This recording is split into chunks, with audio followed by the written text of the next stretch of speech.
Hello world and welcome to my channel. I'm Bound2bCoding.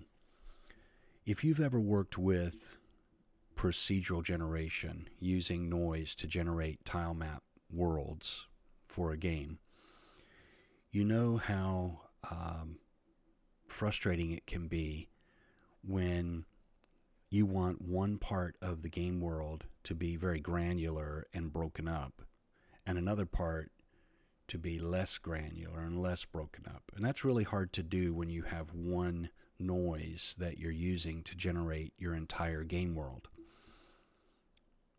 How do you fix that?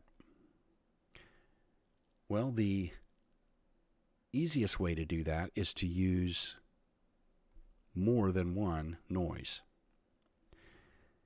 I'm going to show you how I implemented that for my game, A Struggle to Survive, using not one, but two noises to generate my game world. So you can see in my mini map here, I have different areas, and these all represent, the colors represent the forest areas and the plains. And if we walk around, we can see, and I've got it sped up quite a bit, well, you can see that we have regions for forests with different tree types, and this is great. The noise that's being used to generate this part of the map is great because it breaks everything up. It makes it look interesting. There are random sections of plains and forest and mountains. But what about rivers, lakes, and streams? Well, here is a river, and this river, which is the Gallatin River, this river is generated using a different noise than the forests and the mountains and the plains. So by incorporating two different noises in the generating of this game world, I'm able to produce terrain that on the one hand is very broken up as it would be in nature, and on the other hand not broken up as it would be in nature, using this smooth noise for the rivers and the lakes and the streams, but using the more granular noise for everything else. And how I implemented this was actually very easy. If I go to my world gen, come up here to where I'm generating my world. So basically what I do is I create a water noise and a land noise. The water noise will handle the water, the shoreline, and a third type of tile, which in my implementation is a plane. And the way I do this is when I loop through the map to generate my tiles, I first start with the water up here, the water noise.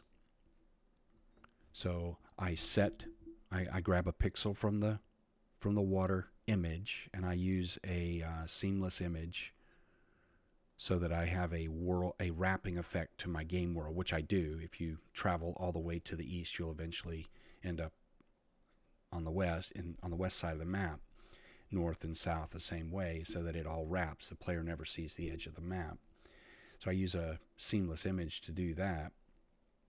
But when looping through, I first set I get a pixel from the noise that I'm using for water, which is a less granular, more flowing. The lacunarity is low, 1.8. The frequency is low, and when we get to the land part, the noise, the frequency is higher. The fractal lacunarity is higher, and that produces a more granular I'm using the fractal rigid and cellular, whereas in my water Perlin and FBM. So using these two water and land noises allows me to produce what you just saw. So the first thing I do is I set my tile based on the water, and when I set my tile definition, basically pick, what kind of tile is going to be selected based on the noise value, then I'm only dealing with the shoreline and the water, the shoreline on the other side of the water, and then the rest is just a plane in my implementation here. And by doing that, I can go ahead and set my water using the first noise, and this is where I'm setting my tile depth for the water. But then after I set the water, I check to see if the tile that was just created was the plane tile. In other words, not water, not the shoreline, because I don't want to touch those tiles. I want to leave those tiles using the noise from the water noise. And so if it's plain, then I'm going to switch and I'm going to use the second noise to generate my land. So I get my pixel value from the land image instead of the water image. And I go through the same process. I set my tile definition again, only instead of using the first one where I'm selecting shore, water, shore, and plain, I'm using the second method, which establishes mountains, forests, plains, all the way through. And the result of doing that, of incorporating a second noise, is that we get something like this, where the map is using one noise for water, which is very smooth and flowing and, very, very nice. Large areas, large shorelines.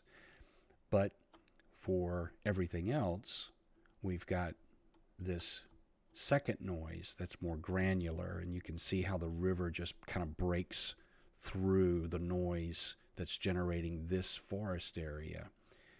And let's see if I can find some rock, because it looks really cool when it cuts through rock.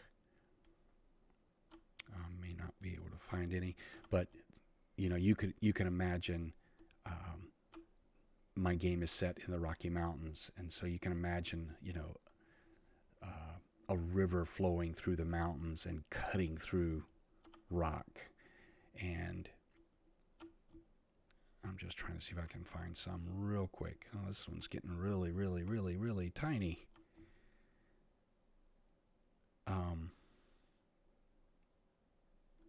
Yeah, I'm not going to be able to probably not find any. But anyway, I just wanted to share this technique with you if you are trying to add some more interesting effects from using noise in your game.